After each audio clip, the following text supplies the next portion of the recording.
Tu sais, ma mère, elle n'a jamais lu ça, Québécoise debout, là. J'ai demandé, là. Mais pourtant, Québécoise debout, il disait qu'il parlait à ma mère. Tu sais. Tu comprends? Ça a pas... Ça n'a pas fait en sorte que le monde n'a pas été changé, par exemple. T'sais. Pas parce que... Tu comprends ce que je veux dire? C'est que... Il y a eu des actions puis des politiques qui ont... Je veux dire, la situation des femmes en 65, mettons, avant Québécoise debout, là, mais... Puis la situation des femmes aujourd'hui, c'est vraiment différent, là, c'est pas... Mais c'est tout le temps ça, les mouvements sociaux aussi. Ça commence dans l'alternatif, ça commence dans l'underground, ça commence dans le... Ça commence dans le champ restreint, puis dans l'avant-garde. Puis après ça, ça se diffuse, tu sais, tranquillement vers un plus grand public, tu sais. Ça m'a toujours un peu dérangée. J'ai toujours eu l'impression que les littéraires n'avaient pas la reconnaissance qu'elles méritaient dans le mouvement.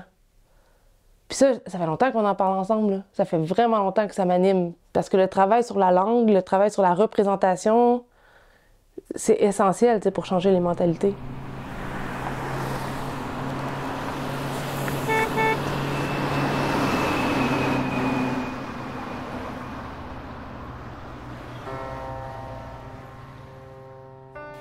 Ils disent que c'est de l'amour, nous disons que c'est du travail non payé. Ils l'appellent frigidité, nous l'appelons absentéisme. Chaque fausse couche est un accident de travail. Entre mes yeux mêlés de débris et de culture, avec d'autres manuscrits sous le bras, je finirai bien dans le poème par me rapprocher, frôlant le fleuve et les lionnes camouflées dans la ville. Je finirai bien dans l'inventaire des mœurs et des machines à joie par noyer l'abîme et s'arroser.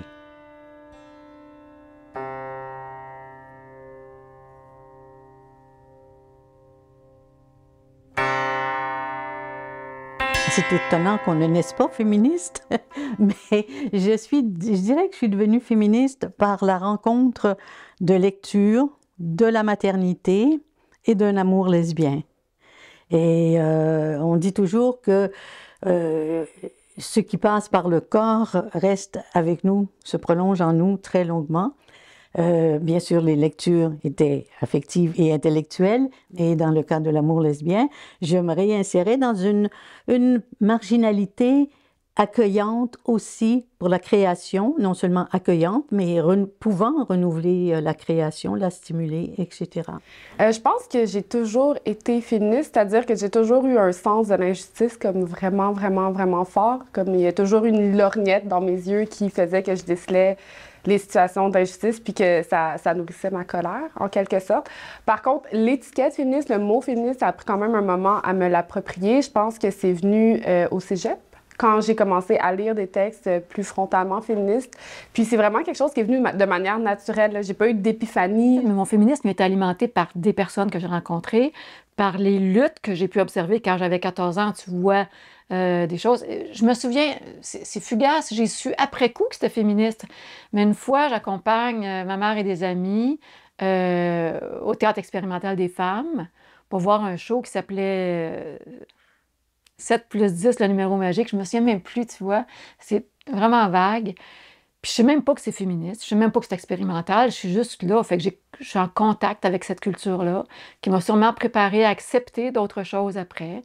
Bref, c'est dans ce quoi on baigne. Moi, j'étais féministe sans le savoir. Je l'étais quand j'étais petite, je l'étais adolescente, je l'étais à l'université. J'étais féministe dans mes réactions, dans mes colères, etc. Mais je n'avais pas de mots pour nommer ce que je ressentais. Et puis, j'ai pris l'autobus à Montréal. Juste avant, je passais à la librairie. J'ai acheté un best-seller qui était Ainsi soit-elle de Benoît de Groux. Moi, je lis très vite. J'ai commencé à lire le livre. Je l'ai lu. En descendant au terminus à Sherbrooke, j'étais devenue féministe. Parce que le livre m'avait complètement convaincue qu'il fallait absolument mettre cette analyse-là sur toutes les situations qui frappaient les femmes. Je pense que je suis devenue féministe, mais sans le savoir, sans avoir les mots pour ça à l'adolescence. Juste vu les traitements différents entre les filles et les garçons, on me forçait à porter des robes, je ne voulais pas. Les sports, l'accès au hockey, par exemple, j'étais sportive, l'accès au hockey pour les filles à l'époque, c'était pas possible. Plein d'affaires comme ça où tu vois les différences de traitement. Puis aussi, je me rappelle au cégep, par exemple, avoir des discussions de nature féministe, mais il n'y avait pas de lieu ou de organisé ou bien de connaissances organisées ou bien un accès à des textes féministes. Du moins, j'ai pas souvenir de ça. Puis en fait, moi, c'est en militant dans des milieux anticapitalistes où, qui étaient très, très sexistes à l'époque. C'était pas les... quand je vois des gens qui s'impliquent dans les milieux à Nord, aujourd'hui, je suis comme, OK, ils n'ont pas la même vie pas la même jeunesse. Ben, je parle comme si j'étais vieille, mais ils n'ont pas la même introduction dans les milieux militants qu'est-ce que moi j'ai eu. Puis c'est ça, c'est des milieux qui, à plusieurs égards, étaient comme, tu sais, ça, très, très... que j'ai trouvé très violents. Puis à l'époque, je me souviens... Je pense qu'après 2012, je me suis dit, mes implications politiques vont être essentiellement féministes. Moi, mon premier contact ressemble au tien, là, au tournant de l'âge adulte, au cégep, où là, pour la première fois, je suis un peu en contact avec des groupes féministes, puis en même temps, je suis plus en contact avec le milieu étudiant, je veux dire, de la militance étudiante, pour le dire comme ça, le journal étudiant, etc. Donc, c'est le premier contact, mais c'est vraiment après ça, quand j'ai passé plusieurs années en Amérique latine, tout de suite après le cégep, où là, c'est comme si le lien s'est vraiment fait, où là, j'ai vu beaucoup de violences adressées aux femmes, faites aux femmes, où j'ai vu beaucoup de choses aussi, puis je prétends pas, je suis pas en train de dire que ça existe juste en Amérique latine, mais disons que pendant ces quelques années-là, j'ai vu beaucoup de choses, et là, je pense que c'est là que la fibre est vraiment née, tu sais, j'avais eu contact avec justement là, des féministes d'ici, mais et là, de façon comme autodidacte, je dirais, en Amérique latine, j'ai commencé à acheter des livres, j'ai commencé à parler à des gens, j'ai commencé à voir des femmes féministes, mais qui travaillaient peut-être autrement aussi, là, qui étaient très près des paysans, des groupes autochtones, tout ça. Donc, je voyais le travail qu'ils faisaient, puis là, j'ai commencé à m'y intéresser sérieusement. Puis, 2012, je crois que ça a été un moment de conscientisation quand même important pour beaucoup de jeunes femmes en particulier. D'une part, parce que ça a été tout un moment d'empowerment, je dirais. C'est-à-dire qu'il y a beaucoup de femmes qui ont eu vraiment une part active dans la mobilisation, mais il y a eu aussi beaucoup d'amertume, je dirais, pendant puis après le conflit, sur la manière dont les militantes étaient traitées, sur la manière dont les revendications féministes étaient traitées. Puis ça fait en sorte, je crois, que pendant et après, il y a beaucoup de femmes qui se sont mobilisées, qui ont pris cette amertume-là pour la transformer en colère aussi, puis pour finalement remettre de l'avant leurs revendications puis réclamer la place qu'elles méritaient dans les mouvements sociaux. J'ai fait « je suis tannée d'être dans des milieux... dans des milieux avec des bonhommes blancs, chemises à carreaux qui parlent pendant vraiment longtemps. Ça m'intéressait plus. J'ai eu un petit ras-le-bol en disant, là, si je milite, ça va être avec des femmes principalement. Notre lutte n'était pas que celle de l'étudiant, elle était aussi celle de l'étudiante. Celle du Québec, celle d'ailleurs, celle qui étudie et qui a des enfants. La précarité étudiante a plusieurs formes, plusieurs visages, et il est important d'en montrer la complexité. Pour les parents étudiants, pour les femmes, pour les personnes homosexuelles, bisexuelles ou marginalisées, avec des parcours atypiques, les frais de scolarité ont un impact beaucoup plus grand.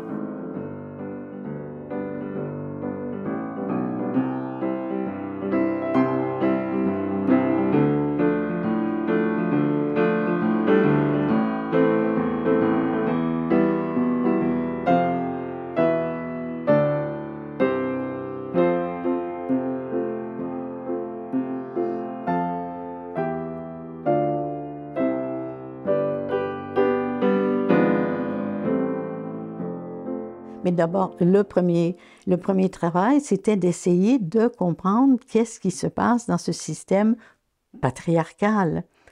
Très fin, très subtil, parfois grossier, mais très subtil, parce que c'est un caméléon savant, en fait, qui sait se transformer juste ce qu'il faut pour reprendre, se réapproprier son pouvoir et sa domination.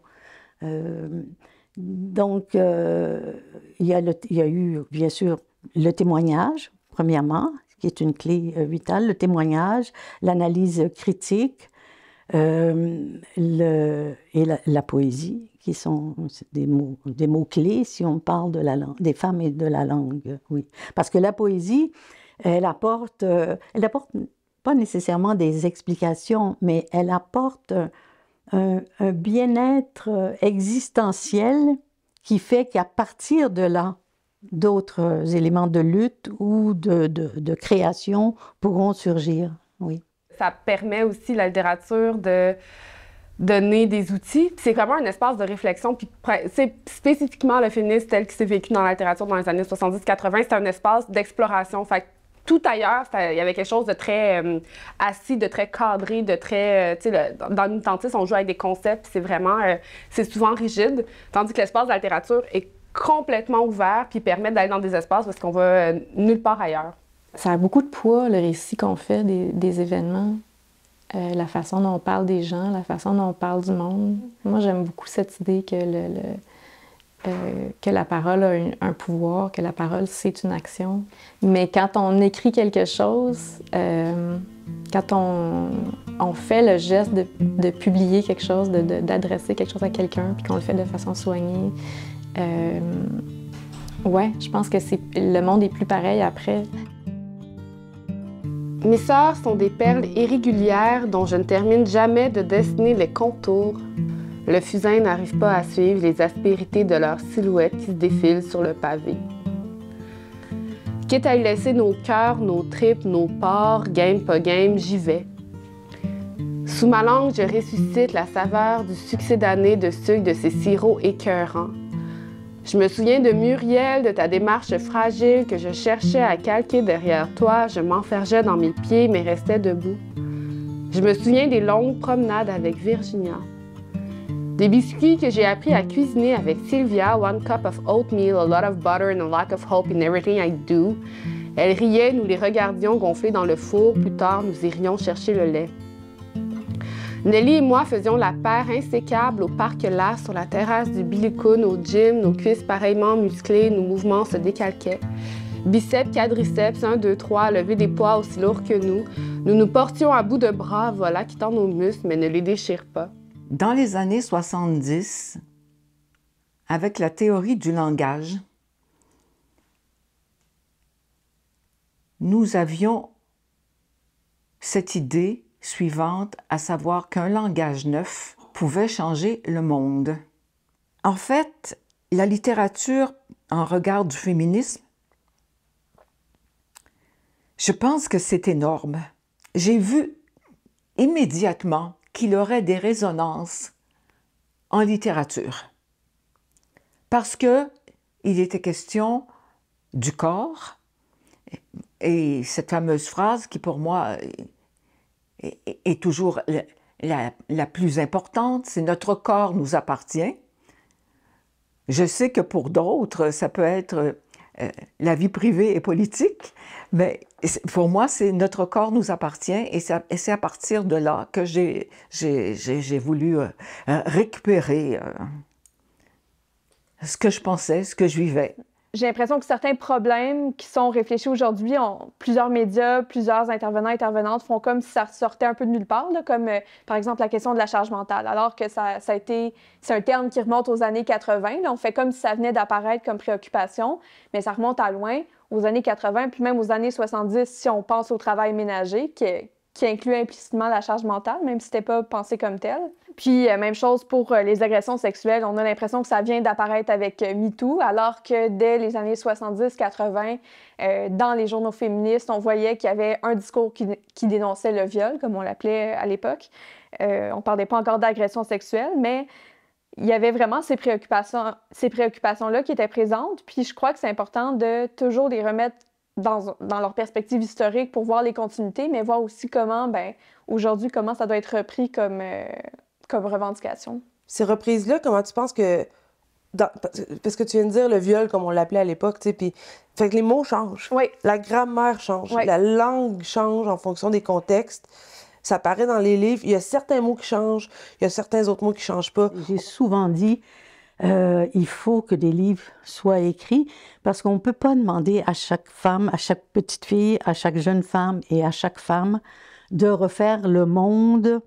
Il faut lui donner un élan aussi, au moins qu'elle ait accès à des outils qui lui donnent un élan pour refaire le monde à sa manière. La littérature s'est posée pour beaucoup de femmes comme le lieu possible à partir duquel penser le monde, on pourrait dire comme ça, et le réfléchir et faire de la théorie.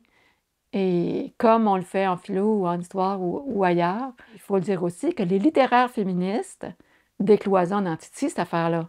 Et c'est là l'étonnement parfois de certaines sociologues qui disent vos présentations sont riches, ils nous font réfléchir. Ben oui, Big Big, Chris, on réfléchit aussi quand on fait de l'analyse littéraire, quand on fait de la critique, quand on pense à partir d'œuvres littéraires, on réfléchit aussi.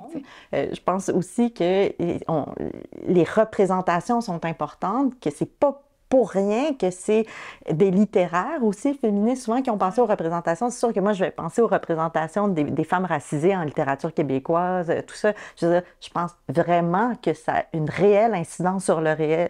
Il y a une réelle incidence sur le réel, mais oui, en fait. Et parce que, comme Oscar Wilde il disait, c'est-à-dire que la vie imite l'art beaucoup plus que l'art imite la vie. C'est-à-dire qu'on a l'impression parfois d'observer le monde et de le traduire dans nos textes, mais la réalité aussi fait ça. C'est-à-dire que combien de personnes reproduisent des scripts sexuels, reproduisent des représentations qu'ils ont vues en fiction. Donc, les représentations en fiction sont extrêmement importantes, beaucoup plus qu'on le croit. En lisant Simone de Beauvoir, j'avais compris, tu sais, on ne naît pas femme, on le devient, là. C'est la première phrase, hein. Bon, mais tout son livre démontre ça. Puis là, je disais, c'est ça! C'est la société qui nous rend comme ça. C'est pas parce que je suis une fille, parce que la société... Ça, là, ça m'a permis de changer la perspective que j'avais sur le monde, sur la vie, sur tout, etc. La littérature, c'est un travail des mots, c'est un travail du langage, c'est un travail de la phrase. Je citais Virginia Woolf, que j'aime beaucoup. C'est Virginia Woolf qui dit « les 1000 choses nécessaires pour écrire une seule phrase ». Donc l'écriture, pour que ça existe, il faut que ce soit pas unidimensionnel, mais multidimensionnel.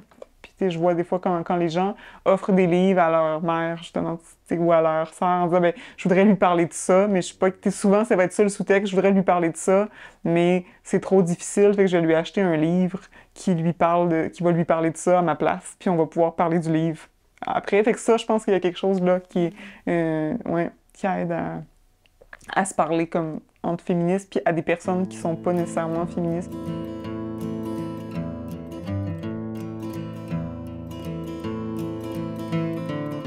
Aux confins des signes, la conscience touche à tout comme une eau rieuse. En territoire imaginaire, la langue est sans répit tournée vers l'impensé, trame les visages. La théâtralité même du discours, dans ma bouche la nervure du silence, va s'arrondir, corps phylogine. Dans le cortex, c'est la crue. Ça,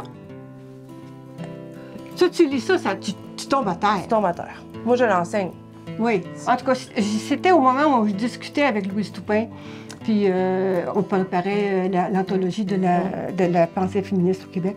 Et puis, elle avait dit « Mes étudiantes m'ont apporté un livre, je vous conseille de le lire. Ça va vous dresser les idées. » Ça fait que, elle m'a donné le titre. J'ai couru l'acheter, parce que quand Louise me dit de lire quelque chose, je vais l'acheter.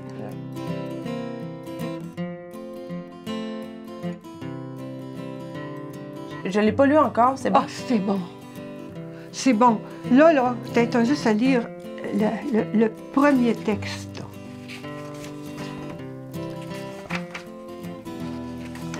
J'ai fait la critique de ce livre-là dans la revue Recherche féministe. C'est ça. C'est écrit par une jeune Chiang Mai en Thaïlande.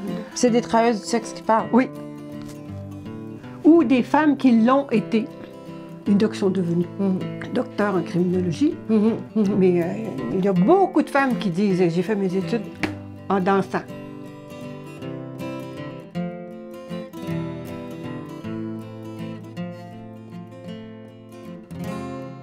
travers les années, l'interaction avec les militantes de toutes sortes de milieux, puis j'ai commencé à formuler une pensée féministe. Mais c'était absolument pas par le biais des textes. Les textes, puis les réflexions théoriques, c'est venu beaucoup plus tard, même vraiment beaucoup plus tard, je dirais 15 ans plus tard. Puis, j'avais pas étudié, hein, donc j'ai interrompu mes études et c'est seulement plus tard, comme monoparentale, que je me suis dit, ah là, il faut que j'ai des études. Moi, j'ai comme manque de connaissances et là, il faut que j'aille étudier. Au début, j'étais en études économiques. J'ai fréquenté dans mes années de militance Ruth Rose, qui est une économiste féministe super importante dans l'histoire des femmes au Québec. Et elle s'inquiétait de la suite des affaires, puis qu'elle connaissait très peu de femmes qui étaient intéressées à étudier en économie. Et je me suis dit, ah ben moi, je vais faire ça.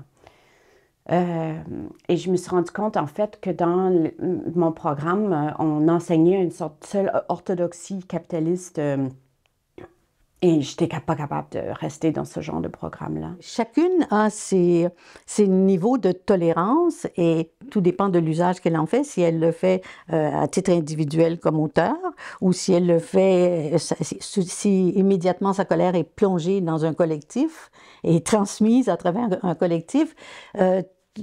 Tout dépend, mais ça travaille constamment, comme la solidarité, le plaisir, plein de sentiments et d'émotions qui sont toujours là. La question qu'on peut poser, c'est à quel moment cette émotion-là devient-elle prioritaire, où est-elle nécessaire, etc. Mais disons qu'il est préférable de vivre plutôt dans l'exploration, l'analyse, le plaisir de la découverte que dans la colère. Le soulèvement est déjà plus porteur. La colère, c'est bon, oui, ça doit faire du bien, mais c'est parfois insupportable aussi. Quand les femmes sont venues à la littérature dans les années 70, je croyais à l'existence d'une littérature, que viendrait une littérature au féminin, une littérature de femmes, une langue spécifique aux femmes, un monde, une représentation spécifique des femmes, d'une femme, des femmes. Je croyais à cela. Je croyais que ce serait possible. Maintenant, je suis appliquée parfois à définir ce que c'est que la littérature au féminin, mais c'est quelque chose qui n'a pas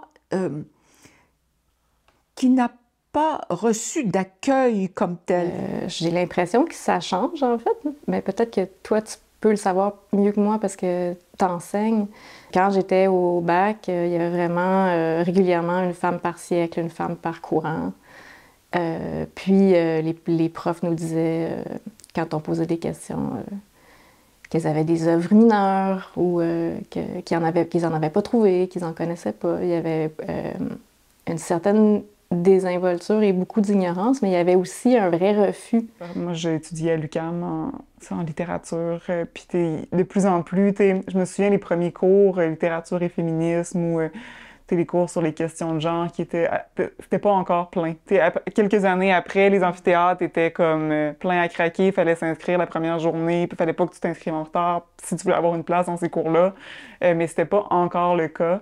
Puis c'est devenu le cas après. Puis en année, je sais pas, genre, il y a eu quelque chose qui tournait à l'intérieur de moi, puis je me suis dit, ben pourquoi je suis à l'université? Quel type d'œuvre j'ai le goût d'étudier? Quel type d'œuvre aussi j'ai envie de transmettre aussi, là, comme pourquoi moi j'étudie tel type d'œuvre. Puis j'ai changé de projet, j'ai changé de direction, puis j'ai décidé de me consacrer à des œuvres féministes, en fait. Nicole Brossard, France Théoret, Carole Massé, Josée Yvon, Denise Boucher, Madeleine Gagnon.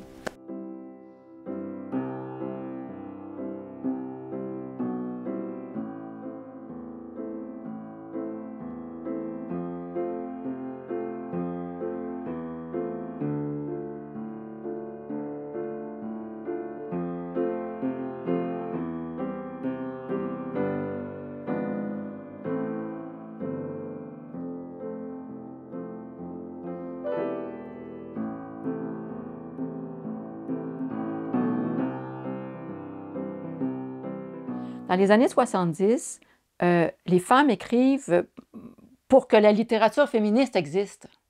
Ils la font exister. Parce que ces textes-là fondent quelque chose. Et c'est pas rien. Elles fondent une parole historique. Elles aménagent un lieu historique, un lieu dans lequel les femmes qui vont suivre vont pouvoir prendre place, s'inscrire. Et j'ai le goût de citer Brossard, s'inscrire en tant que stratégie dans l'espace. Les femmes des années 70 ont fait ça. Elles ont aménagé un espace. Par exemple, la fiction théorie, on s'est essayé à donner des terminologies à une aventure du langage qui était doublée d'une aventure de militante. D'abord, on dit que la première vague du féminisme, moi je suis de la deuxième, c'était pas seulement le droit de vote des femmes, mais c'était aussi la revendication de la connaissance. Aujourd'hui, il y a des très jeunes femmes qui proposent des projets, sont publiées. Il faut le réaliser, elles sont reçues par des maisons d'édition. Et pas que le remue-ménage. Le remue-ménage, évidemment, a toujours été très accueillant envers des projets de jeunes féministes et de féministes. Mais aujourd'hui, c'est rendu acceptable dans beaucoup d'autres lieux.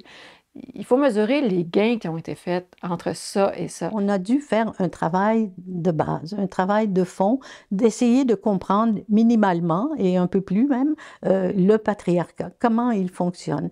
Revenir sur des thèmes comme celui de l'aliénation. Hein? Au Québec, on a beaucoup parlé de l'aliénation, comme on avait parlé aussi les intellectuels africains. Qu'est-ce que ça signifie? On sait ce que ça signifie être dominé. En général, on sait ce que ça signifie que d'être exploité. Mais être aliéné, ça, on ne le sait pas nécessairement parce qu'en général, on prend les valeurs du colonisateur. Et en prenant les valeurs du colonisateur, on efface, il y a une érosion de notre propre prise de conscience. Et il faut la retrouver. Et ça, je crois que ça fait partie de la première vague, enfin, ou la deuxième vague du féminisme. Et pour moi, rechercher les textes au 18e siècle, au 19e siècle, au début du 20e siècle, qui ont posé la pensée féministe, pour moi, c'est très, très, très, très important. Le féminisme, il n'y a pas de vague. Il y en a une. Elle a commencé d'une manière subreptice, par des écrits qui ont été longtemps ignorés. Elle a commencé à se développer autour de certains objectifs au début du 20e siècle. Elle s'est approfondie à la fin des années 60 parce qu'on a approfondi l'analyse justement, puis qu'on s'est mis à viser le patriarcat. Et puis, elle continue de se développer en donnant la parole à d'autres personnes et des plus jeunes. Et puis, pour moi, une des choses les plus importantes, c'est que les féministes du 21e siècle ne doivent absolument pas penser que ça a commencé avec elles. C'est très important qu'elles sachent que ça fait longtemps que c'est commencé. Je pense que les concepts de vagues peuvent être utiles pour désigner certaines tendances dans les mouvements des femmes, des tendances d'organisation tactique, de revendication. Par contre, j'ai l'impression qu'on les présente souvent comme une à la suite de l'autre, là, comme s'il y avait des étapes un peu dans les mouvements des femmes, alors que dans les faits, ben, ça se superpose souvent. C'est-à-dire qu'aujourd'hui, on considère qu'on est dans la 4e vague, mais il y a encore des féministes radicales qui sont plutôt 2e vague, si on veut. Puis je trouve aussi que ça vient un peu effacer toutes les nuances qu'il y a entre les différentes féministes d'une même époque. Par exemple, pendant ce qui a été considéré comme la première vague, tu avais des Thérèse Casgrain, des Marie-Jeanne Lajoie, mais tu avais aussi des Idola Saint-Jean, des Eva Circé-Côté qui étaient beaucoup plus radicales dans leur discours, puis même dans leurs moyens d'action parfois. Donc, j'ai l'impression que ça vient un peu tendre à effacer ou à uniformiser ces grandes tendances-là du féminisme. Donc, je pense que ça peut être utile pour catégoriser des ensembles, mais il faut quand même être sensible aux nuances qui étaient présentes.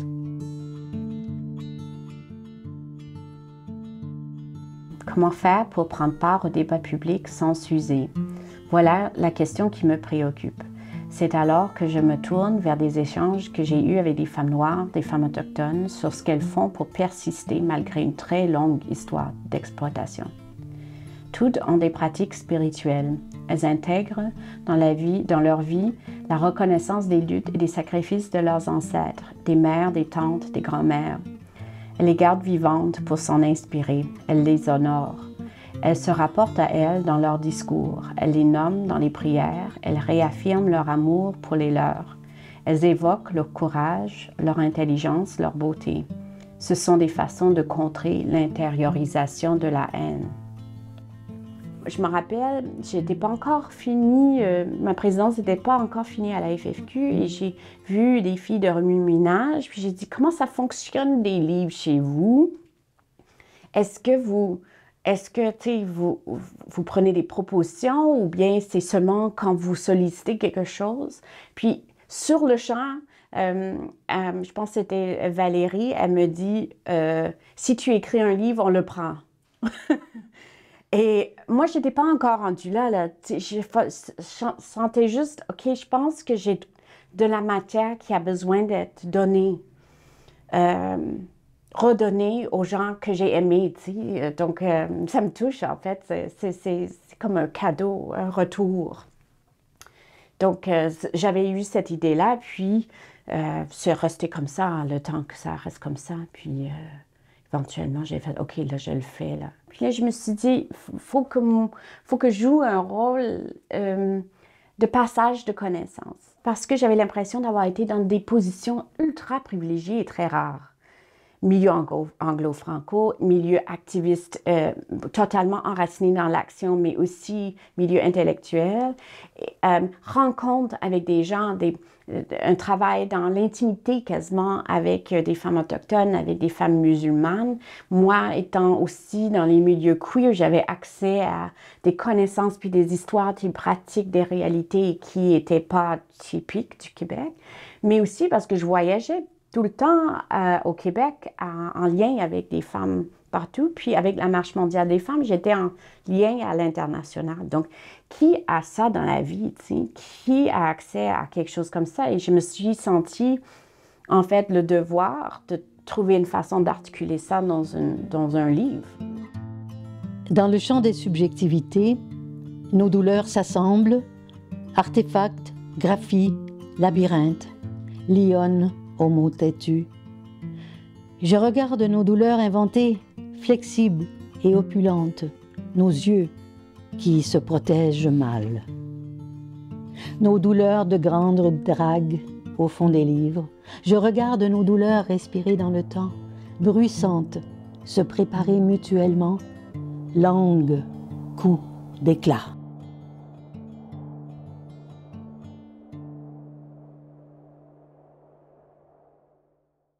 J'ai lu, avant de partir pour étudier en France, j'ai lu un livre qui m'a complètement bouleversée. C'est La politique du mal de Kate Millett. C'est un livre, je ne dirai jamais assez comment ce livre-là a été un arrêt dans ma vie, un changement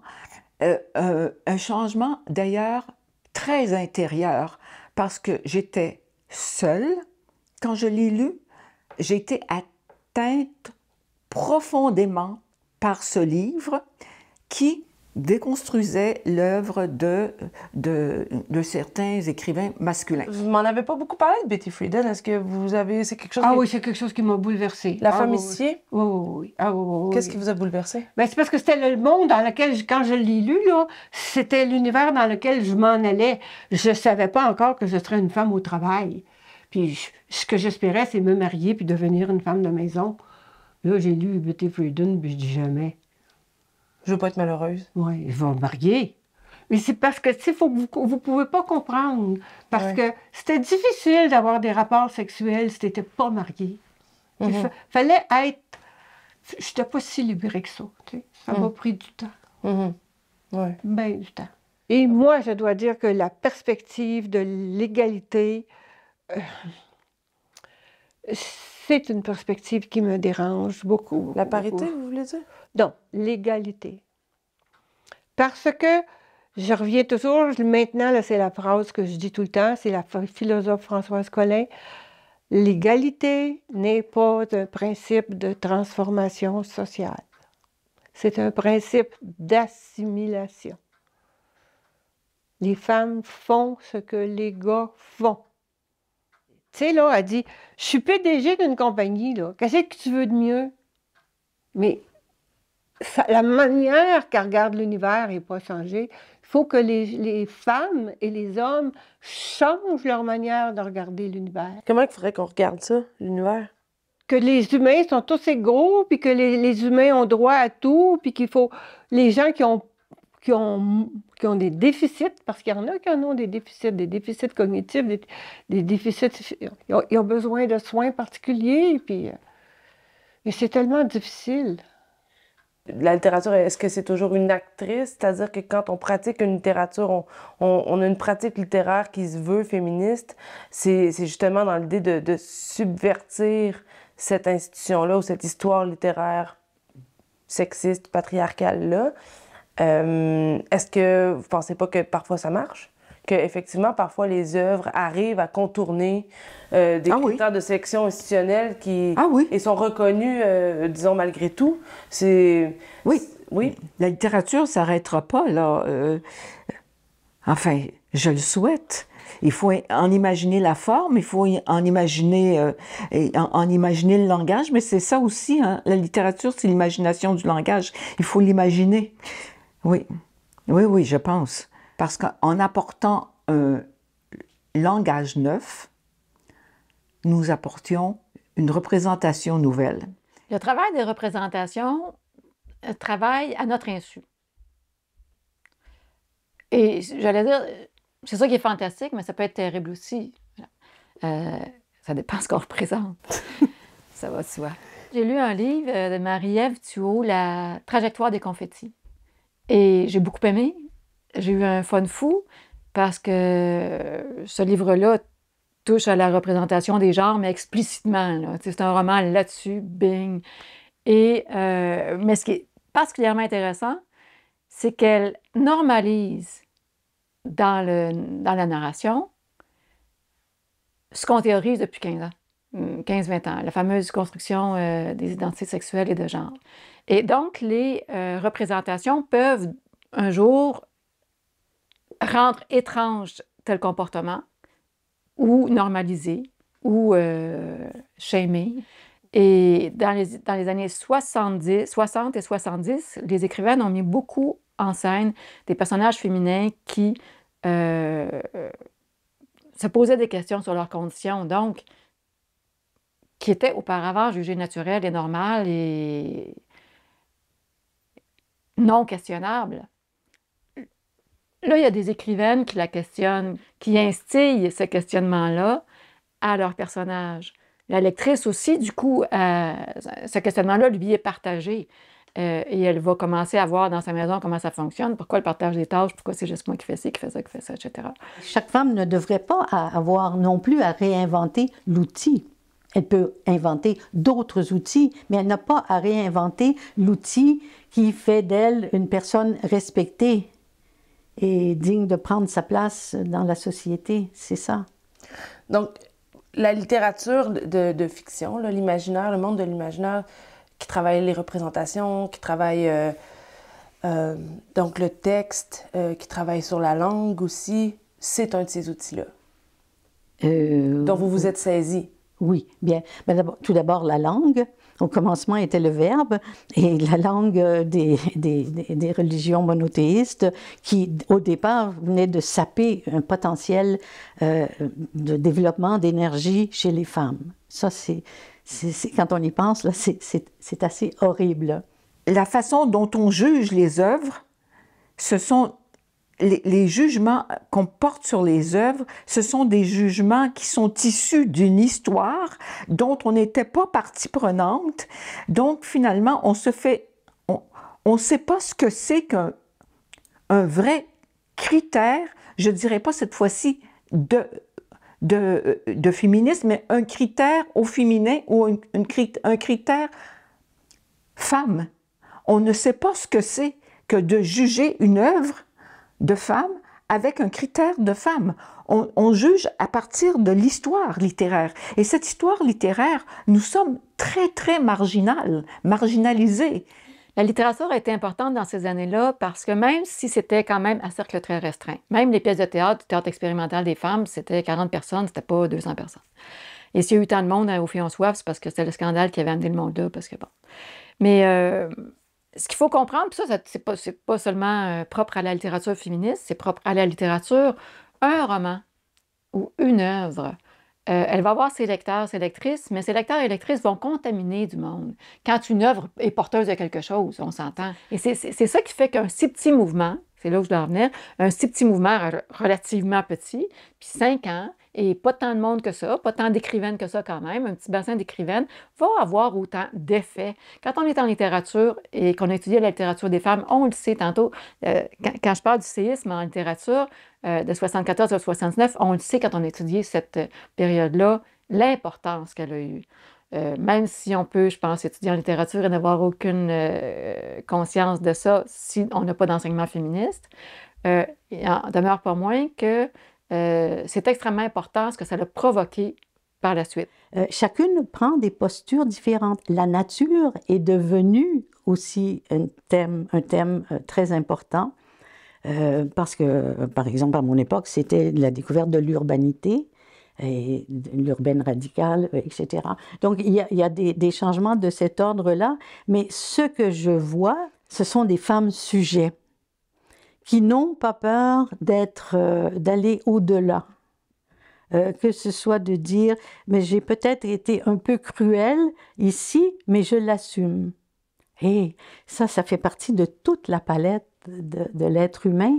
Et les femmes commencent à jouer dans des palettes en peinture qui n'ont jamais été exploitées par les femmes. Parce que le rôle essentiel était d'être douce, généreuse. Et ça veut dire qu'il y a une génération de jeunes femmes qui est presque passée directement de femmes sujets, parce que l'espace peut soutenir ce sujet-là. Oui. Est-ce que c'est en devenant militante que tu es allée vers la littérature féministe, ou si la littérature féministe t'a amenée vers le militantisme plus social, disons? Je pense que le féminisme a toujours été là, comme en fond, mais j'ai comme un drôle de rapport au militantisme puis à la littérature. On dirait que je me promène de l'un à l'autre comme s'il y avait une querelle. À un moment donné, j'ai lâché l'université, mes études en littérature, pour aller travailler dans l'édition avec des gens qui étaient motivés, puis il y avait des projets, des projets de recherche ambitieux, des projets de recherche sur l'histoire des femmes, aussi des gens qui étaient des militants, puis moi, j'avais le goût d'être avec des gens qui veulent changer le monde, là, tu sais. Je sais pas exactement pour qui j'écris, mais je vais amener les gens avec moi dans ma tête, dans ce que je pense. Puis là, l'autre jour, il m'est arrivé ça, j'ai pensé ça. Là, après ça, j'ai lu ça, puis je me suis dit que dans le fond, il y avait un lien entre ça et ça, puis je pense que par ce médium-là, on arrive à parler aux autres puis à parler de soi, je pense. Et la littérature est aussi le reflet de ce qu'on vit, de ce qui se passe, de ce qu'on vit comme féministe. Je veux dire, nos 2 livres, Karine et moi, sont le fruit aussi de notre expérience comme universitaire, comme féministe, comme militante. Fait que il y a quand même, en tout cas, mais je pense que c'est possible de faire communauté par la littérature. Puis ça, c'est une chose qui est importante. Je veux dire, on réfléchit, puis je pense, puis en tout cas, c'est Homi Bhabha, le père de l'hybridité, qui a pensé à ça, mais je suis d'accord avec lui, c'est-à-dire que dans les périphéries du monde, là, puis dans les gens qui écrivent à l'intérieur de ces périphéries-là, il y a un vrai savoir qui se produit, un vrai savoir sur lequel peuvent s'appuyer les politiciens, les politiciennes, les sociologues. Ça fait partie du réel, la littérature, ça fait partie du social. Je pense qu'on a comme changé de paradigme un peu. Maintenant, j'ai peut-être l'impression, puis peut-être que je me trompe, qu'on cherche plus à ce que la littérature reflète, soit la plus exacte possible, ça devienne un miroir. C'est beaucoup pour ça aussi, j'ai l'impression qu'on n'est plus dans cette espèce d'idée ou d'espoir que la littérature peut changer le monde. On pense au contraire que la littérature doit répondre au monde. Fait que c'est pour ça, maintenant, on parle beaucoup de qui a le droit d'écrire quoi. T'sais. Genre, on a des enjeux est-ce que, comme, mettons, un homme blanc peut écrire du point de vue d'une femme noire? C'est comme des questions d'enjeux éthiques qui n'étaient pas là avant parce que on était comme, de toute façon, la littérature va changer le monde. On sait même pas qu'est-ce que ça va être le monde comme qui va arriver après que la littérature l'a changé de manière si drastique, tu sais. Puis là, on est comme, ben non, malheureusement, la littérature n'a pas changé le monde. Puis en même temps, moi, j'ai comme quand même ce fol espoir continue à m'habiter, qui est un peu comme une utopie, peut-être, tu sais. Moi, je pense que j'aimerais ça que la littérature change le monde encore, là.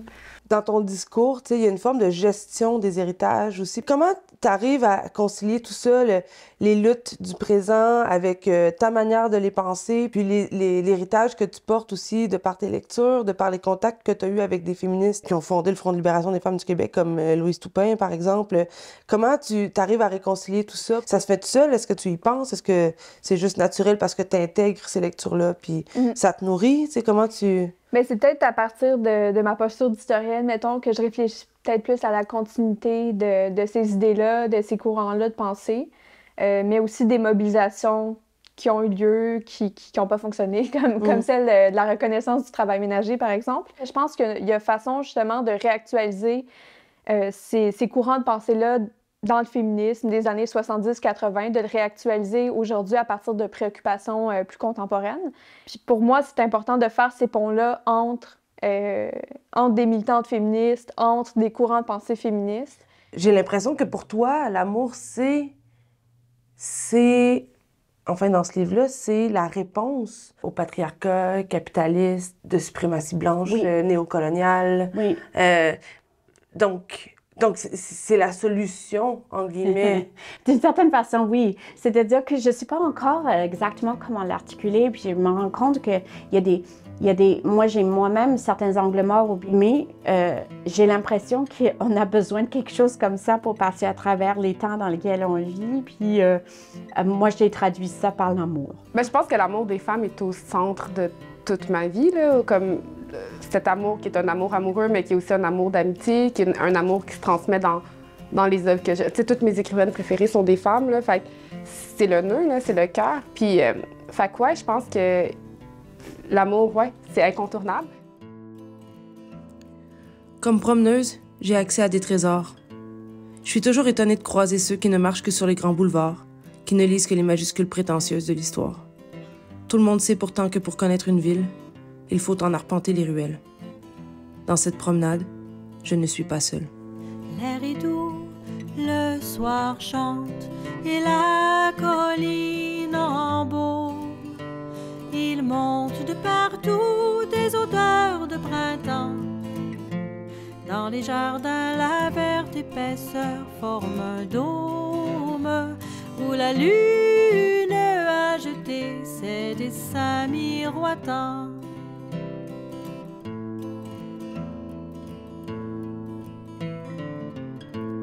Les parfums de savane inondent les vallées.